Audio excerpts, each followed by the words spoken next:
Chers compatriotes, je voudrais à travers ceci livrer une réflexion par rapport aux événements qui se déroulent ces derniers mois dans le monde, sinon aussi au Tchad. Nous avons assisté l'année dernière, l'année 2019, à cette passe d'armes entre les Américains et les Chinois. Et nous savons que ce sont les deux grandes puissances aujourd'hui au monde, les deux grandes puissances économiques, je voudrais dire, dans le monde. Les Américains ont occupé ce rang durant des décennies. Et nous savons qu'aujourd'hui, avec la montée en puissance chinoise, les Chinois ne voient pas d'un bon œil se soumettre à la puissance économique des Américains. Et à travers l'OMC, l'Organisation mondiale du commerce, les tons ont commencé à se lever. Après, au niveau économique, les Américains, voulant maintenir leur suprématie économique sur le monde, ont commencé à accuser les Chinois des comportements peu orthodoxes au niveau commercial. Donc, en signe de représailles, ils ont augmenté la taxe sur tout ce qui est produit d'importation en provenance de la Chine. Les Chinois également ont fait de même en taxant à un fort taux tout ce qui est véhicules, voitures en provenance donc des États-Unis. Et nous avons vu que en Europe, il y a quelques pays qui ont fait comme s'ils soutenaient les Chinois. La France, par exemple, et les Américains, constatant cela, ont augmenté également la taxe sur le vin français qui était exporté vers les États-Unis. Et cette guerre-là a duré pendant plusieurs mois. Et dans cette mêlée, dans cette démêlée-là, que cette histoire de la pandémie du coronavirus a surgi de nulle part. Dans cette ville chinoise appelée Wuhan, ce virus-là s'est échappé.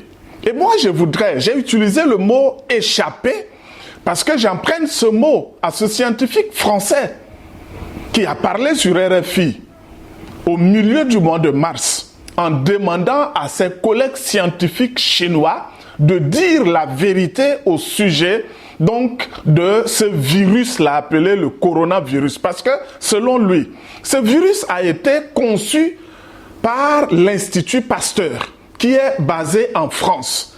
Et ce virus-là a été exporté en Chine, conservé en Chine, et les scientifiques chinois sont en train de mener des recherches sur ce virus-là pour mettre en place un vaccin contre le VIH-Sida.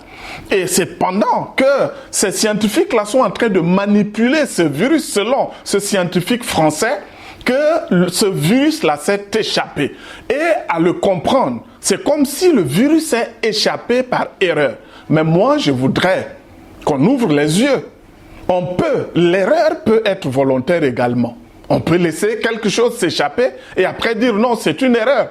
Mais n'oublions pas que nous sommes aujourd'hui dans un monde de haute technologie et quelqu'un disait que la troisième guerre mondiale sera une guerre technologique, une guerre à travers des virus qu'on va lâcher dans le monde pour détruire des vies humaines, pour détruire l'économie mondiale.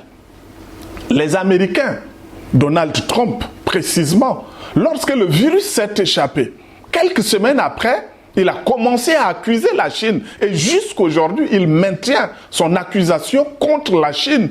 Comme quoi, la Chine a volontairement lâché ce virus-là pour détruire le monde. Et les Chinois démentent cela. Mais les Américains ont poussé leur accusation un peu plus loin en accusant aujourd'hui l'Organisation mondiale de la santé, l'OMS, en disant que l'OMS est en train de couvrir des secrets autour du coronavirus, ce qui n'est pas gratuit. Ces accusations-là ne sont pas fortuites. Aujourd'hui, il y a d'autres pays qui sont en train d'emboîter le pas aux Américains pour porter leurs accusations contre les Chinois. Mais là n'est pas le problème, parce que ce sont des puissances qui sont en train de se livrer cette bataille, cette guerre. C'est au plan économique, parce que ce qu'on voit aujourd'hui comme étant une pandémie, donc une maladie qui est en train de faire des ravages, c'est la santé de l'homme qui est visée. Mais sachant que derrière cela, cette pandémie qui est une maladie va se transposer et s'est déjà transposée sur le terrain économique. Et l'économie mondiale est en train de prendre un coup sérieux.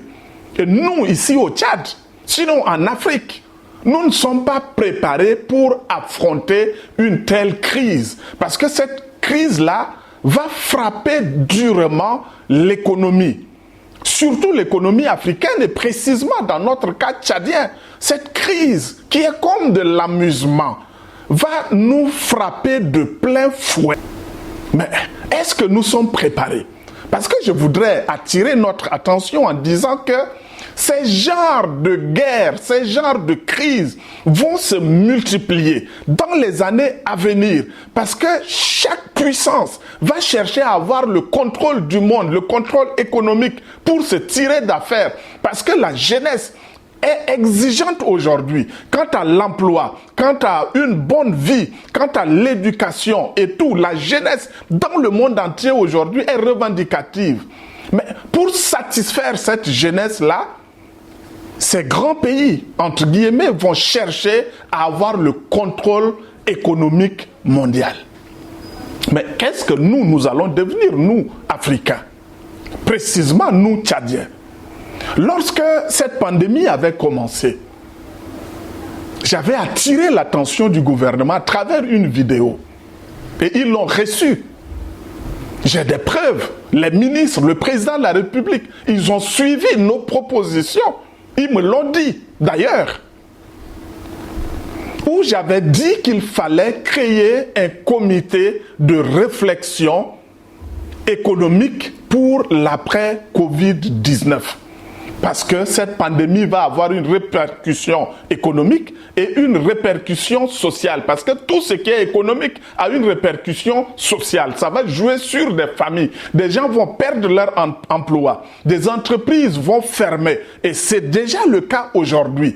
Et nous allons voir que cela peut durer 2 ans, 3 ans, voire 4 ans pour qu'on puisse résorber cette difficulté-là. Mais pour faire face à ce genre de crise dans l'avenir, le peuple tchadien a besoin de se mettre debout. Se mettre debout, pourquoi faire? Se mettre debout d'abord, premièrement, pour se mettre au travail. Nous devons travailler durement.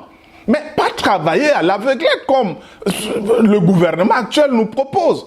Travailler main nue, on va se fatiguer. On peut travailler 24 heures sur 24, mais pour peu de rendement. Nous avons besoin de mécaniser tout ce qu'on est en train de faire, surtout notre agriculture. Nous avons également besoin de transformer le produit de notre bétail, de notre élevage.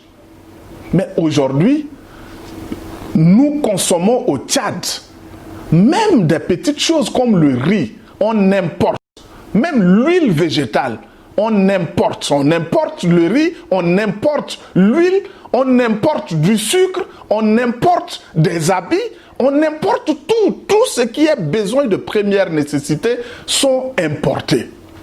Mais cela est inadmissible. Le monde est en train de se développer et le monde est en train de lancer un défi aux Africains aujourd'hui. Et ce défi-là, c'est au niveau de la bonne gouvernance. Le Tchad est riche. Nous avons le pétrole, nous avons les minerais. Nous avons des terres à revendre au Tchad. Nous avons un grand nombre de cheptels aujourd'hui. Le plus nombreux d'ailleurs en Afrique. Mais qu'est-ce qu'on en fait? Il suffit d'une petite organisation, d'un petit sérieux, d'une gouvernance responsable, qu'on évite les détournements, qu'on évite tout ce qui est copinage, qu'on évite la corruption et qu'on remette les Tchadiens au travail.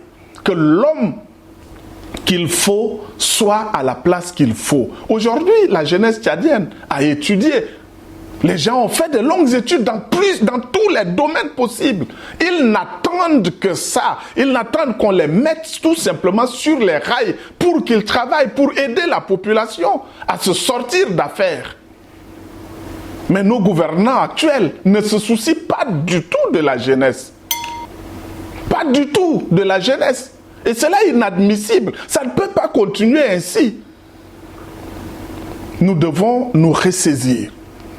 Le nouveau jour propose un ressaisissement. Nous devons nous ressaisir. Nous devons être exigeants envers ceux qui nous gouvernent. Il nous faut des gouvernants responsables qui se soucient et qui aiment le peuple, qui aiment le Tchad pour nous diriger. D'ici 1 an, d'ici 2 ans, nous réclamons un changement à la tête de notre État. Mais sinon, en 30 ans, nous faisons du surplace. Mais on a assez fait du surplace. Et cela doit s'arrêter aujourd'hui. J'en appelle à une prise de conscience nationale. Parce que la crise du coronavirus ne va pas se limiter seulement à la maladie. On aura faim. On n'aura pas du travail. On ne peut pas aller à l'école. On ne peut pas voyager à l'étranger parce que les frontières sont fermées. Et ces genres de crises, je le redis, vont se multiplier. Donc, j'en appelle à une prise de conscience nationale. Nous devons nous lever pour qu'un nouveau jour se lève sur le Tchad. On a besoin de changement et ça doit changer. Oui, il faut que ça change. Je vous remercie.